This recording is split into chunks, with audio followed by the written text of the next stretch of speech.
Right, morning everybody. We'll get started. So, thanks for this morning. Good thing is I'm the first speaker, so I'm the best one you've heard all day so far. So, win-win. Grab a seat. It's all right, Stuart. So I'm going to put this workshop in two halves. The first one is a bit of a practical look at AI and trying to make people think a little bit of how different ways you can use it, instead of just ChatGPT and ideas. Second half, I'm actually going to move and talk about AI trust. Come in, grab a seat. And I'm going to talk about how to build trust in AI, because now things like search are a little bit different now. It's not just all about ranking on Google, it's getting AI to recommend you and find you. So I'll make a start. So I'm Chris Allbones, and the first one of AI is don't trust AI images, because that's what AI thinks I look like. I've run an agency for 11 years, and before that worked in IT. And I'm a geek. That's why I get to this stuff. This stuff excites me. But I'm a geek who knows how to talk to people. So over the years, I've managed to combine technical and marketing expertise, and now things like AI, everything's changing very quickly. And it's business owners that need to talk about it and look at it, not just, it's gone in the rooms of just the geeks in the corner. So just give you a bit of a talk about us. So we are a marketing team. We call ourselves an embedded marketing team. So we embed with clients who either don't have any marketing resource or have a body and just need support, and we fit around their work. Come in, grab a seat. Don't worry. And we do that by a mix of strategy and execution. So everything we do is building and growth. There's always quick wins, but it's about long-term relationships. And the front of marketing and everything is trust.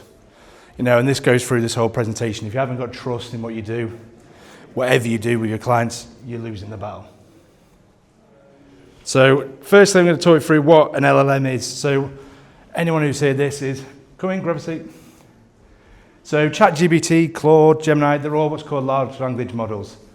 And people think they know things. They are not actually intelligent. The biggest thing of this talk is artificial intelligence is not actually intelligent. It's just a very big prediction engine. It's a massive calculations that word by word, letter by letter, picks the best answer.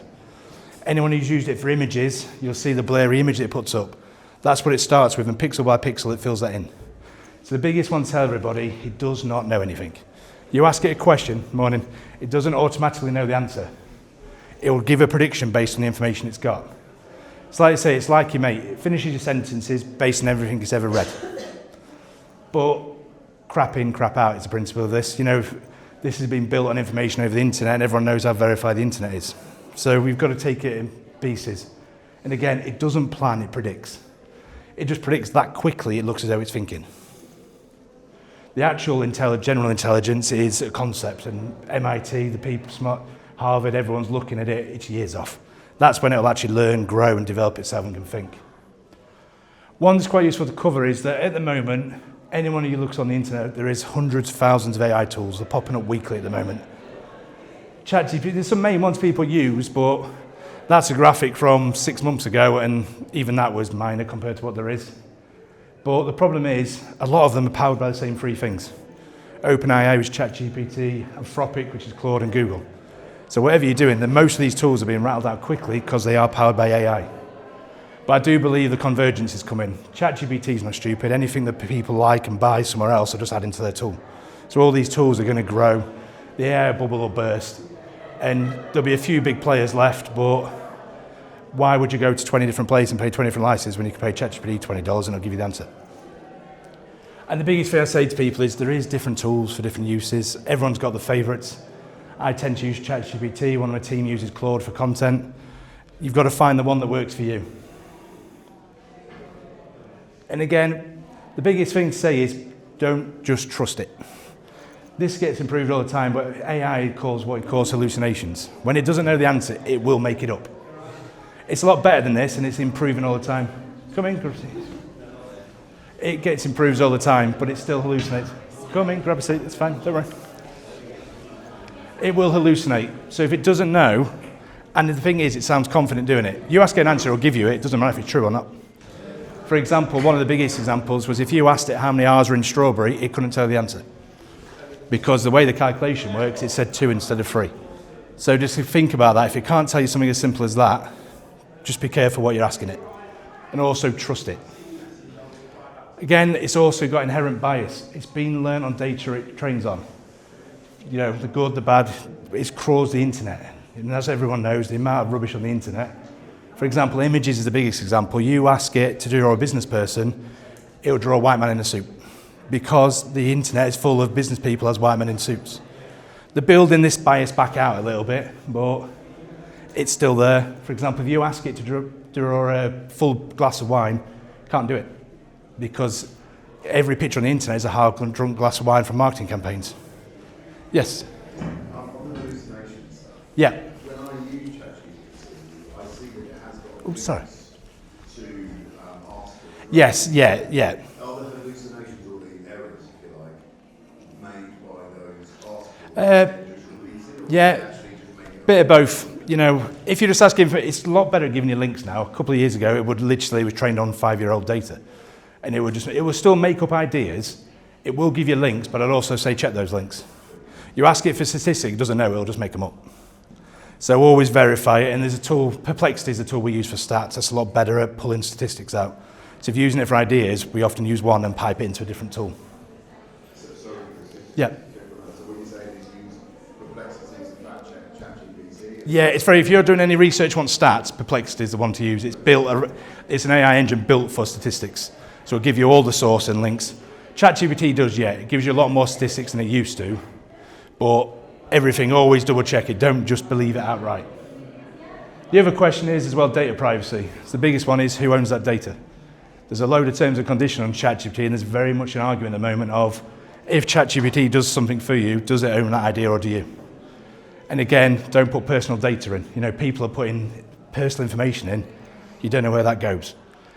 Biggest one we say to people, if anyone ever hacked ChatGPT, if Putin, for example, hacked in, got in there and tweaked the answers, would you know? So always be careful about what you're saying. Yes? Do you think businesses should have an AI policy in terms of Yeah. who owns the content? Yeah, there's a lot of a grey area in it at the moment because it's all on the terms and conditions of the software you're using as well. But yeah, we'd always recommend if you're using it with anything for ideas, IP, anything like that, you need to do your fact checking. Talk to a solicitor who knows the stuff better than I do. Always have a check. We always say for internal use as well, you should have an AI policy for your team as well. So your team will start using it and you don't know about it. Who's doing the work? Yep. Just want to comment on that. So the EU AI Act, which is already in place since 2025, Yep. and this year it was supposed to be in action on the 2nd of August. So that means that UK as a country, the EU AI Act is going to impact massively on this country's practice. However, there has been a tendency, as in that deadline may not necessarily be met. Yeah. Because SMEs in Europe has kind of suggested we're not going to meet this deadline. Please, give us longer Yeah, time. the problem is the AI engines are moving at that faster pace, keeping up with them. A couple of years ago, it couldn't do half the things it can do now. And people writing the laws, laws take a long time. And businesses, it's hard to keep up with it, so we've kind of put in general policies of principles more than exact rules. But yeah, it is a issue at the moment. So I'll move on a bit more of the practical uses of it. So the biggest thing I say to people is there was a big thing about prompt engineering was the term 6 months ago. It was all about writing nice prompts to give you the best answers. Still works, and I'm going to talk you through a way we do it in a minute, but the biggest thing I say to people, anyone using ChatGPT, talk to it. Talk to it like a person. Don't expect an answer out of it straight away and just take it. For example, if you ask a question, challenge the response. One thing we tend to do if we use it for ideas is give us 10 ideas. Go, well, I like idea 1, 5, and 7, give me more like that. Iterate it. That's how you get the best out of there. Tell it what you don't like. Upload information. Biggest thing people forget is you can upload documents and things into it. So if you've got brand guidelines, documentation, brochures, stick them in if you're asking questions. It'll know more about you. But again, refine together until it gets the answer. And also, don't be afraid to tell it, no, that's wrong, start again. Sometimes it'll go on a bit of a tangent, and your best thing is to start a new chat and start again. It's a lot better at it now. Sorry. You're out. Very sorry. All right. So by talking to it is where you get the gold from. Like I say, one of the favourite ones we do is ask it to critique its response as an expert in your field. So if you're writing some marketing work, ask it to critique your answer as a marketing consultant. You know, that kind of thing just puts it in the right situation. And the more you ask it, the better it gets. And again, prompt engineering again is the big term, and yes, it still helps. Like I say, it's kind of a bit of both at the moment. You know, you talk to it properly, but giving it some context to start with is a good idea. So a bit of a simple approach I'll send to this, and we'll send the slides around after this, and don't worry about scribbling stuff down. One is, what role? Who should it act as? You know, if it's doing some HR, act as a HR manager. You know, marketing, tell it who you want it to act as. The next one is, what do you actually want it to do? So give it a task and be specific. You know, the more generic a task you ask it, the more generic an answer you're going to get. The next one is context, and this is one people often miss. This is a who is it for? You know, what industry is it for? If you're asking it for advice on HR, talk about the industry you're in. If you're asking for a marketing campaign, tell it who your ideal clients are. Just give it that context so it's got somewhere to start. And to make it easier, tell it what format you want. ChatGPT will give you a blurb of text. If you want a table, ask it for a table. If you want it to give you an Excel spreadsheet, tell it. Again, it just saves you then having to digest that information afterwards. And the other one is tone. Ask it what tone it should be written in. Especially important if you're using it for ideas, marketing, anything like that. Tell it what tone you want it writing in. You want a funny presentation? Ask it. You know, you want something a bit stricter and more formal? Tell it. And these all help. I'll give you a bit of a running example. So for example, if we were doing some work, your role would be act as a social media manager. Task, write 3 social media post ideas. You know, straight away you've told it who you are, exactly what you want. Next one is give it the context. So you're telling it you want to show your company's values. Again, if you've got a values sheet or branded guidelines, upload them into the question. The next one is then format. Create them in a LinkedIn format with a catchy hook. Straight away, it's giving you ideas of posts in the right kind of format that you can tweak. And tone, friendly and cheeky. This will give you the ideas. Let's say I would never say just copy and paste that, but you've got something to work from in the right format straight away. You know, instead of actually just getting a blurb of text, it's something useful. The next important thing of how to make the best use of AI is use it to speed up your process. Repurposing content is one of the biggest wins of AI if you're using it for content. You get it to write a blog, then ask it to what else you can use it for. Get it to write the captions for social posts about it. Get it to write a slide deck or carousel images. Get it to build itself out. Get it to write some social posts, even use an email newsletter. AI is there to speed up the process. It's not there to do your job for you, but it can make it quicker. You know, if you've got a nice big blog you've written, upload it in and tell it, I need to push this on social, I need to LinkedIn, Instagram, email ideas, just let it do it. It's using your information then. Yes? Is there any difference in the quality of output if you're asking questions like taking it through it to do it or taking it through to stages? So for example, asking it to research a particular topic, Yes, yeah. Now you've got something called deep research on ChatGPT, which is one of the key ones on there. Yeah, bit of both. It tends to be what you're asking it. If it's got some technical research one, yeah, get it to ask it first. Get it to find the information ahead of time. Or like I said, if you're using another tool, get that information on another tool, drag it into ChatGPT. All depends. It's kind of a bit of find your own workflow and what works. Like I say, ChatGPT is good at research now. It's not necessarily the best, but try it, use it, develop. The biggest thing is don't overcomplicate it to start with. You know, don't stress about it, just talk to it. Get it to a point you're happy with it, then just ask it again.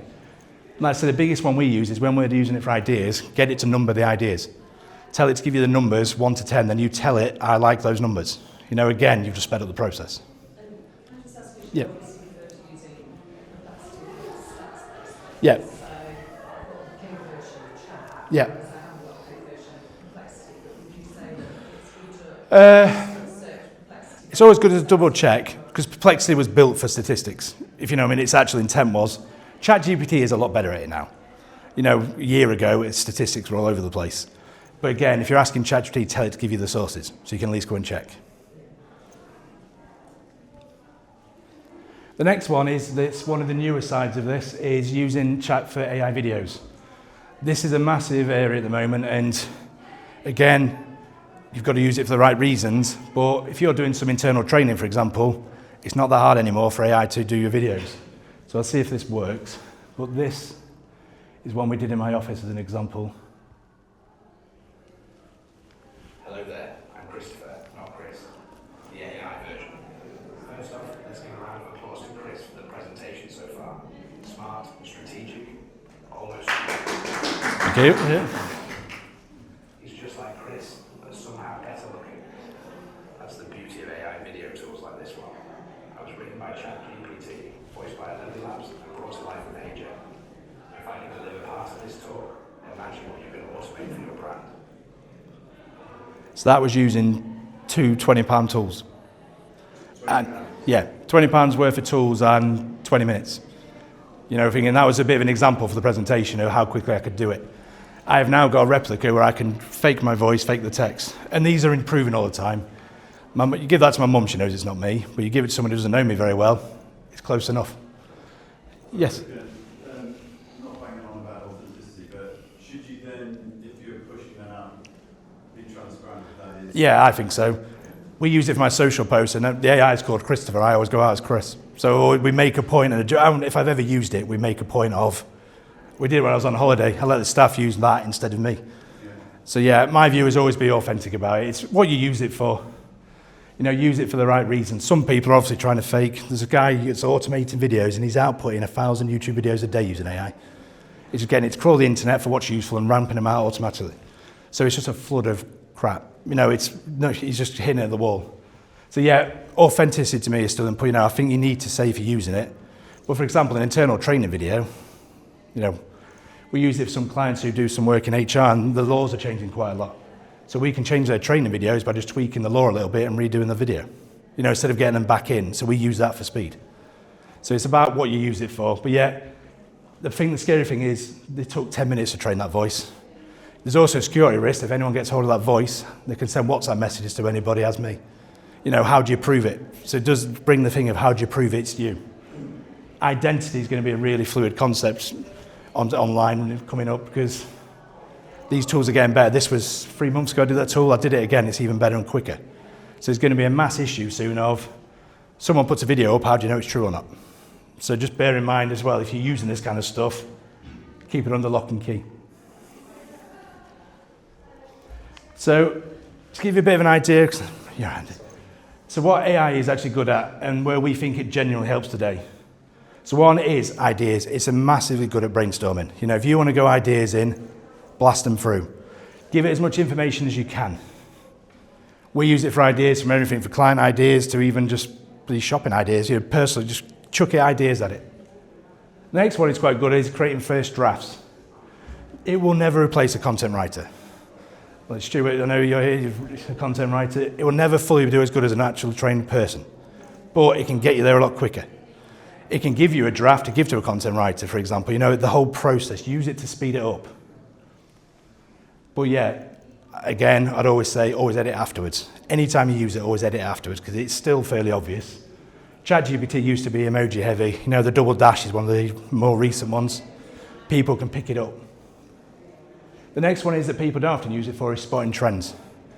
You're looking at things like financial data, anything like that, even just industry trends. Bang a load of data and it can analyze it in minutes. Things like Copilot on Excel will analyze your information in seconds, which will take you hours. And it'll give you insights. You know, if you've got a load of data in there, stick it in, ask it questions. Google has a tool, Notebook LM. That's really good. If you upload sources, you can then ask it questions. It'll even do you a podcast based on the information you've given it. So you can upload a large technical document. It'll make you an AI podcast explaining that document to you in normal human language. Again, speed. The next one, obviously, then is saving time. To start thinking about repetitive tasks. Let's say AI and automation was all about repetition. It was never about replacing people, and it still isn't. Like, AI has been out since the 50s. People just think it's ChatGPT and that's where it came from. But yet, saving time is the biggest winner. Think where you can save hours so you can do more high-value work. You know, if you can do some admin jobs, get AI to do it, and you can then go out selling, doing more business development, why wouldn't you? And to kind of get it home, AI is a multiplier. So it can multiply the good, you know, clear thinking, strategy, inputs. The problem is it also multiplies the bad.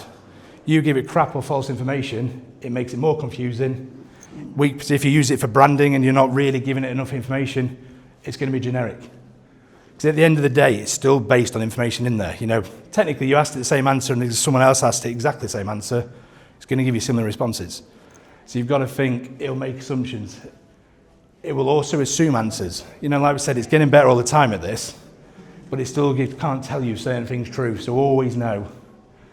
Always fact check it. Like we said, this is great for experts. If you're an expert in what you do, ChatGPT can speed it up. If you don't really know what you're doing and trying to rely on ChatGPT to help you, that's where you can walk into trouble. Yes? Is that a good test then as to whether or not you've developed a good relationship with it? Because you know, whether or not someone else giving the same prompt will get a different answer. Because of course you can ask to remember things. Yes. And I've been doing that. So can I get someone else to check the same? It'd probably give you another vague answer. You know, it would be similar, but yeah. Biggest thing with ChatGPT and the tools now is you can upload things. It's got memory. Even different chat, when you have different chats, can have different memories, different projects. If you're doing it for different things, break your stuff up into those projects. Like, for example, we use it for some client ideas. We break them up into different projects. We upload the client's brand information, their personas, all the marketing piece in, then ask it questions. Is that a GPT? Yes, yeah. Okay. Yeah, same with Claude. They're all very similar now. The ways of doing it are slightly different. That's why I've kind of left the technical bits out. But they're all chasing, they're all peeling. Well, they're all doing the same thing. But again, it doesn't fix your problems, it scales them. So if you've got a problem in the information you put in there, it's just going to scale that problem. You know, if you put some documentation in there that's wrong, it's going to assume it's correct, it won't know. So just be careful about it. But use it correctly and it'll amplify time, results. And again, we're kind of touching this. AI is great for brainstorming, campaign ideas, messaging, content, and this is from a marketing perspective. Reframing problems. This is a good one for adding. If you're having a problem in your business, chuck in the problem, explain it, and ask it for answers. Again, always take it with a pinch of salt. Do not ask it legal advice. Or do not ChatGPT it as a doctor. You know, there's a massive issue with it at the moment with giving mental health advice, and they're trying to rein it in a little bit.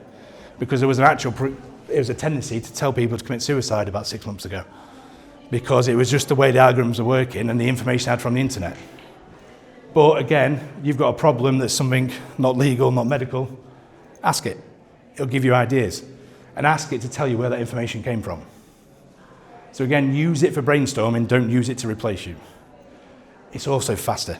You know, like I say, if you've got some ideas, chuck some of your ideas in, give me 10 more, you're off the ground straight away. Next one is using it for document analysis. Like I've said, Notebook LM from Google is very good at this. You can upload a load of sources and ask it questions on those sources. The benefit of Notebook LM is it will only use those sources. ChatGPT will add its own information in. So if you've got some industry white papers, for example, upload them all in, ask it questions. It will kick you out a presentation, so it'll give you key points. Even things like if you've got two documents, maybe a legal document you're working on with somebody and something's changed. Ask it, chuck them both in, it'll tell you the difference in seconds. Again, speeding up the process. It'll also be good at spotting patterns. So if you upload a load of documents in, again, and research and go, where's the patterns in here, it'll give you them. Again, purely saving time. Again, though, if you ask it not to reference any other sources, only choose the sources that you're giving it, will it follow that? Or will it It should, but that's where Notebook LM tends to come in, because Notebook LM is a tool from Google where you have to upload sources in, and it uses them explicitly. So I always say it's good for research and planning. Students are using it quite a lot, because you can chuck all your articles and ask it questions. Sorry, Chris, there's no LM that doesn't go out into the web then? No, it does a little bit, but it's the whole point of it is, it uses those sources. So it's quite a contained way of doing it. Whereas ChatGPT, however much you ask it, will still try and use the internet. So Notebook LM, you upload the sources first and ask questions on those sources. So it's quite a nice way of doing it. I think you can upload 50 into it from memory. But again, the true risk of AI, especially for content, yes, it increases speed, volume, consistency, but it's also bland. It's also generic, especially if you haven't done the work to prep it first. It will also give you skeptical content, because it's again based on the information that's in there. So just be careful what you're asking. There's also a level of trust. You know, people are recognizing ChatGPT, so as soon as you put ChatGPT stuff, your level of trust in your customers, viewers, goes down straight away. So the more you use AI, the more you need to build that trust. And we're going to come on to trust in this presentation shortly. The next one is AI has no reputation. It doesn't care. It doesn't suffer consequences. Worst case, you transfer your 20 quid a month subscription. Doesn't care. So you've got to be careful of what you're asking it. It's not going to lose customers because, like I said, it's got millions, thousands of customers at the moment. It's not going to care if you cancel your subscription. So the information it gives, doesn't worry about it. There's terms in there enough, it will face no legal liability. And again, all these acts and the things at the moment are fighting for this. But basically, you sign terms and conditions to use it, so they're covering themselves. Also, it doesn't experience shame or regret. It'll forget what it's told you after it's done it. It doesn't care. But you've got to remember that you do. AI content, especially under your name, carries your reputation. Customers, partners, stakeholders, it's them you hold accountable to. So yes, ChatGPT doesn't care about your reputation, but you've got to. And again, it won't take the blame. You do something mistake or even legally wrong, and you tell someone you use ChatGPT, no one's going to care you've used it, it's your problem. Like I say, there has been cases where people have actually got caught in America. The solicitor was actually using this to argue cases for him. And it won, but as soon as the judge found out, he got in a lot of trouble. And that was his reputation gone, his business gone. Like I say, it creates content problems, errors, tone-deaf messaging. Some of the things you ask it, it'll give you, like I said, especially when people are asking about mental health, it's not that compassionate at times. But also legal issues. They're all going to fall on you, so always just be a little bit careful. The practical reality check of this is AI will never understand full context. It knows what you tell it, but it'll tell it what you think to tell it, if that makes sense. The more you put in, the more it gives you. It will never make judgment calls for you. It'll give you advice. Well, I'll provide this, it should never make judgment calls for you. If you're making business decisions, don't rely on AI to give them. Get it to give you the ideas and think about it. It will also never know what good looks like. Good to ChatGPT and the AIs is what it sees on the internet.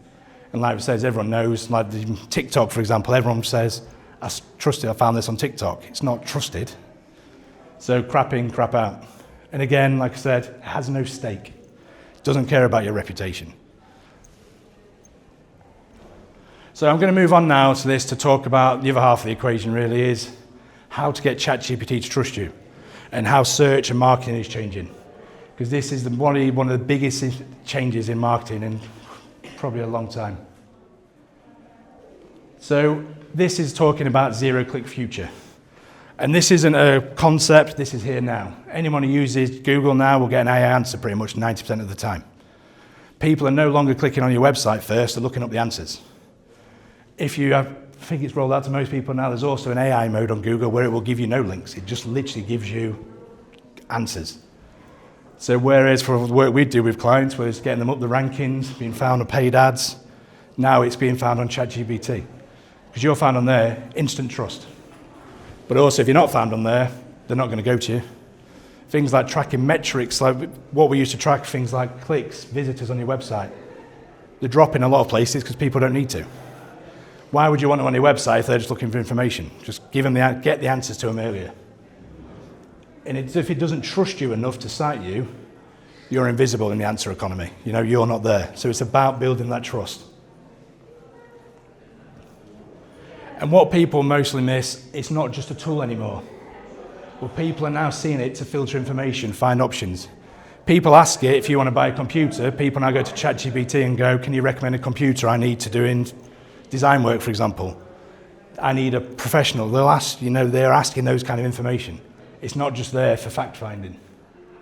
It will also now recommend businesses. Quickest one, put your business into ChatGPT and ask what it thinks about you. See how accurate it is.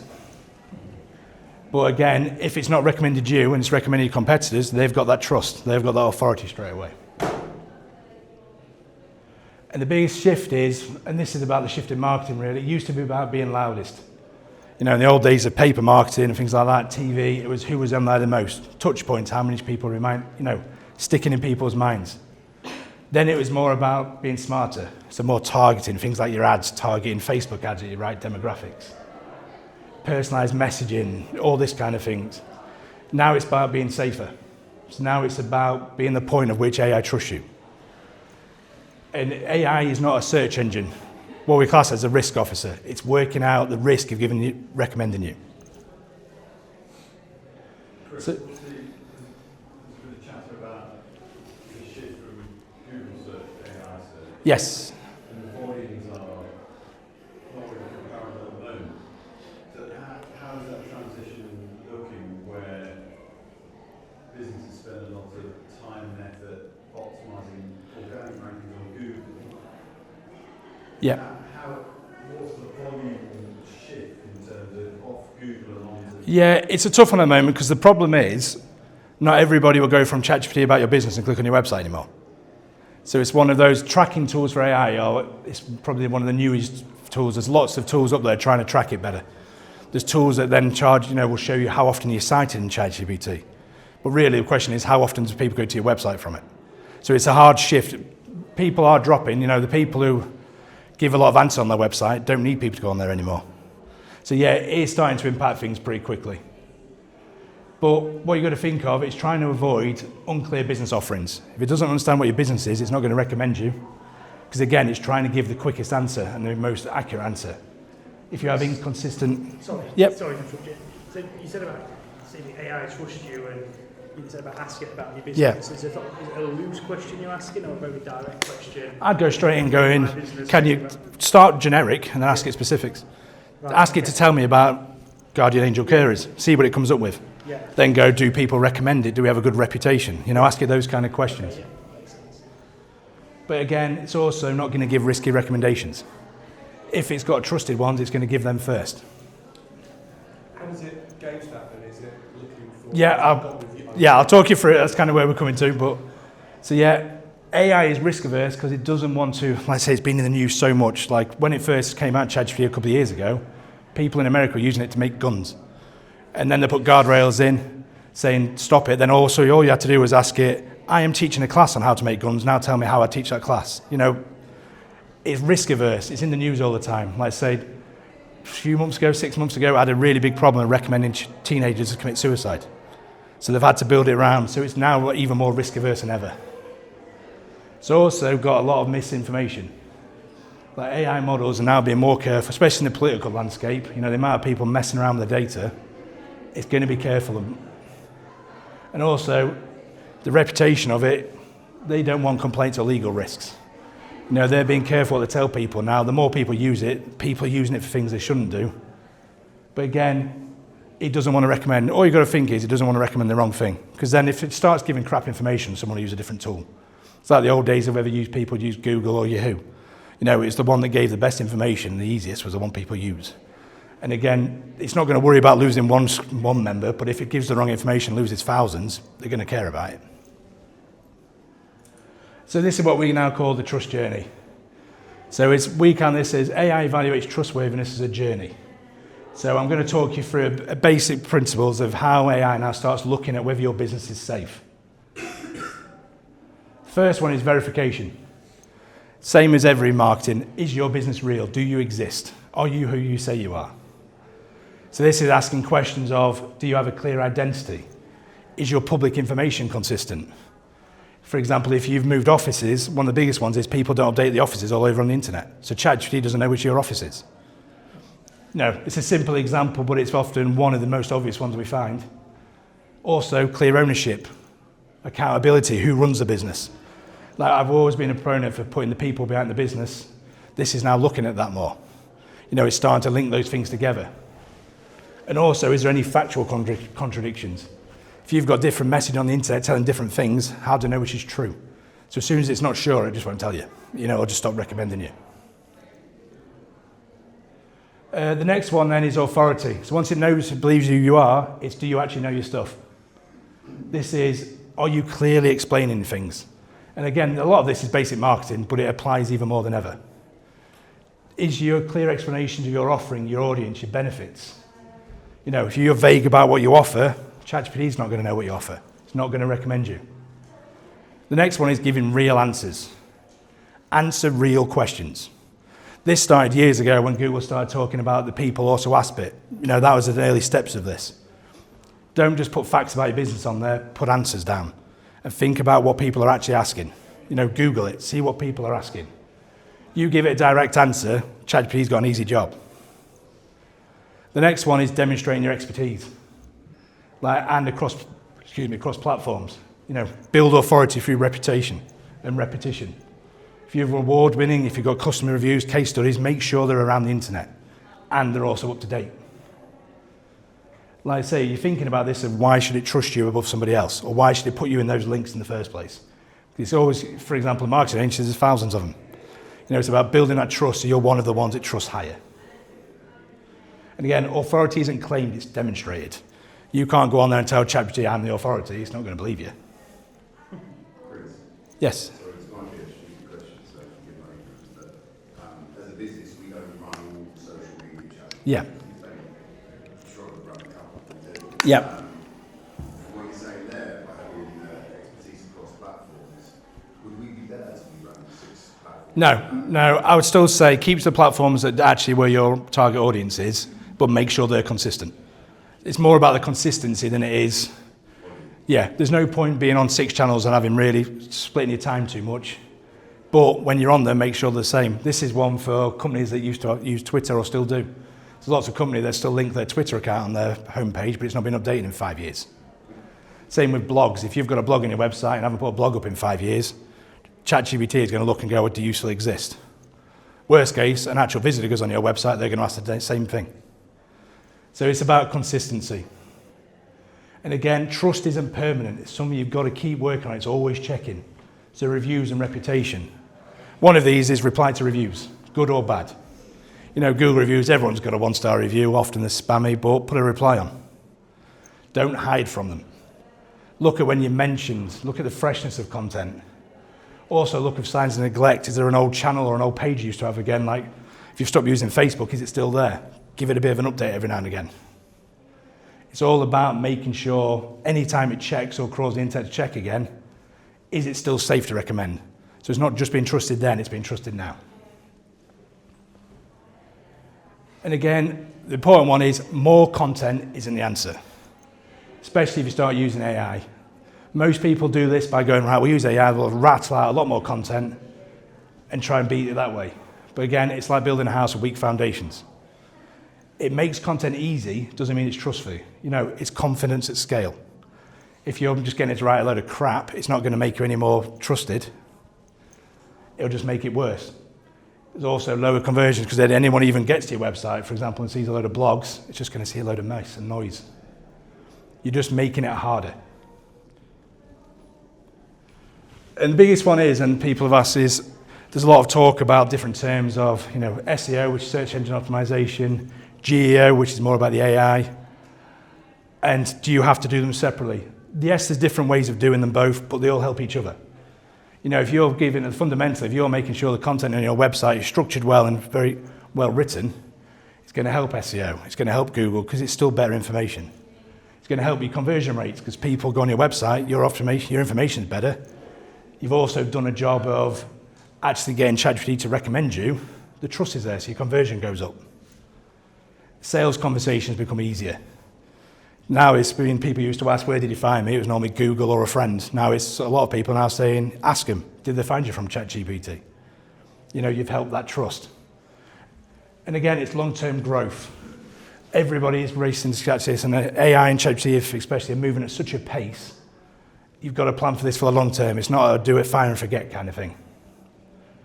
And it didn't invent trust. It just made it quicker and at scale. Trust is still trust. You know, marketing is still getting the right information to the right people in the right place. You're just now using tools to speed it up. One of the biggest ones is why quick fixes tend to fail when people start looking at this. One of the key ones is people do it in the wrong order. They go, let's fix the easiest thing first. Often if they only, you know, they may be doing things themselves, they do something like, I'll do that, my content needs a bit of a screen, but they haven't looked at the messaging, they haven't looked at the trust. So they do the quick win first.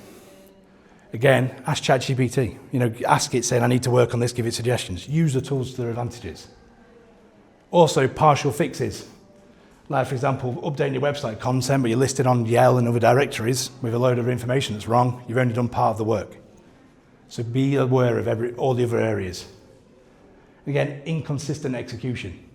Make sure if you're making all these changes, it's consistent. One of the worst ones is when people have multiple social channels, all with different headings, old branding, old pictures. You know, make sure what you're doing is consistent. There is also no feedback loop. People just assume, I'll do it, oh, that's going to work. They're not then going back and checking it. And again, it's harder now because it's not all about Google Analytics where you can see the traffic to my website's gone up. It's a lot harder to track. So we use this, we've started working on a tool with a guy called Marcus Sheridan. So he wrote the book that They Ask You Answer, which is very much about answering your customers' questions. And then a guy called Patrick Moorhead have just released a tool that helps build these trust signals, and this is how we implement this. These tools will scan your website and ask ChatGPT and all the main engines and ask them to build these trust reports for you. They'll give you a nice detailed report of all the areas where you're not trusted. And it's printing you out. We're helping test drive this. We're one of 2 UK agencies at the moment running it. And obviously this is where we're pushing a lot because, again, people are asking these questions. This tool is there to help answer that quicker. And again, it's built on lots of content about answers. But the whole point of it is to make it simple. Some of the answers, and like I talked about, name, address, phone number, it's the old way of being found better on Google Maps. Still true. We've run this report for a lot of people, and most of them still don't have that consistent. Because what the report shows you is what Gemini thinks about you, what ChatGPT thinks about you. We talked to the market on this, and the only highest score they've got on their system is 93%, and that's HubSpot. HubSpot are the biggest content engine in the world, so even they haven't got 100% trust on this. So kind of take that as an example. You know, you're not going to get it to there. And again, what we use these for is it's a diagnostic tool. It's not a tool to fix it for you. It's there to help you and give you some of the ideas to make the first steps. It tells you about friction points, things like trust factors, like are you talking about somebody but there's no bio on them, for example. There's lots of different things on this. It also tells you what blocks trust. And more importantly, it also tells you what order to fix things. Because sometimes there's bigger fixes. There is some technical stuff in this. But again, the biggest win with technical now is you can ask ChatGPT, if you're trying to do it yourself, just ask ChatGPT to tell you how to do it. It'll get you 90% of the way there. So I'm going to finish this off with a couple of the bits that we do as a company, and we've also recently launched what we call the Grow Community. So this is an online business community where we've put up things like these slides are going on there today. Any presentation we do, we're building it as a practical guidance where business owners can go and talk to each other. Instead of actually trying to look online, we're going to try and connect people up to help each other. So I'll put some links on this at the end. And the whole point of this is to help people communicate. There's that much crap information around there at the moment. We're trying to connect real people and make it a little bit easier. So just to finish off, this presentation was written probably 99% with AI. It kind of feels wrong not writing a presentation on AI without AI. So I'll send this round afterwards to give you an idea. ChatGPT built the content, built most of it out. Obviously, with my guidance, I knew what I wanted to say. I worked on it to get it to where I wanted it to be. But again, it sped up that presentation. I then this presentation was built using an AI tool. Dragged that content in, all those images, all the layout was done in one go. I just polished it afterwards, and that's a tool called Gamma app. Again, $15 a month. Gamma, it's Gamma app. I'll send these round afterwards and everyone can get them, but again, you put your own branding on, knocks out presentations in minutes, especially if you've already got the content. For the video and the voice, I use something called 11 Labs, and this generates, you can use this for chatbots and things where it has a load of AI voices already. I cloned mine, and again, $15 a month, $20 a month. The video done was by HeyGen, which is a video creator. It links to 11 Labs, so basically you put in text, it'll get 11 Labs to do your voice, and it'll do the video for you. And again, I mentioned this earlier, Perplexity is best for research. We still use this to get a load of stats. It's still the quickest way. So the final thought today is AI isn't replacing you. It's recommending those it trusts. It's there to help you, not to replace jobs. And so success isn't about being aggressive content. It's about understanding AI and how to get recommendations for it. That's how businesses are going to market themselves more moving forward, especially when Google is under beta testing this AI mode where you don't have all the links. They're going to do it eventually.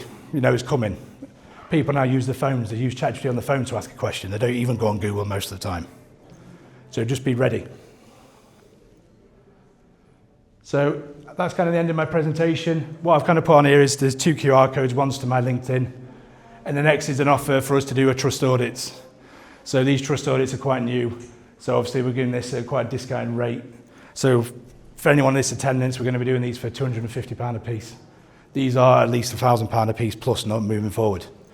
So this is an opportunity to kind of get an idea in this report. I'll also sit with anybody who has one for half an hour to talk them through it and give them that advice, which again, normally it'd be a send and fire and forgot. And then the one on the right is my digital business card.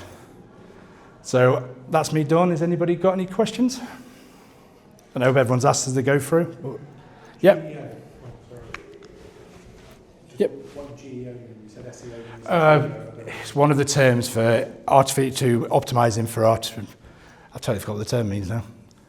You have to lose me. I've done a blank on that. It's one. There's a lot of terms being thrown around about general engine optimization. It's about optimizing for ChatGPT and things as well. But again, the biggest thing is you optimize for one, you're optimizing for the rest anyway. Okay. Yep. Is there a tool that you can determine your AI ranking? One of the SEO agencies I work with, Yep. they report some kind of AI ranking number out of 100. Yeah, there's lots of different tools that are doing it. We use tools like Ahrefs, and that gives you citation. There's lots of different tools trying lots of different ways to do it.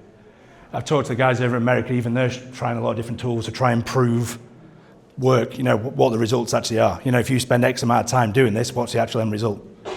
Because again, getting a citation is great, but if no one's searching for it, these stats aren't there like they are for keywords where you can't see how many people are searching for this. It's not like it's an exact keyword anymore. So yeah, there is tools there, but they're all quite new, often quite expensive. And it's, as time moves on, it's going to be more and more apparent. Okay, anything else? Yep. What are your thoughts on the ISO 42001 AI multi-measurement system? Yeah, it's not one I've looked in a lot, to be honest. It's we've looked into some bits of this and we use it as we tend to do more policies of intent. I think obviously moving towards more structured thing, is great, but I think my concern I kind of mentioned earlier is this is moving at that faster pace. Any law and things like that written now are going to be out of date in 6 months. So I think anything like that is really hard to keep up with. So I think, having standards people aim for is great. I think as long as they're built enough, they're actually going to fit the next 5 years. Yep, anything else, anybody? Perfect, right, I'll wrap it up there. Hopefully everyone's found something useful.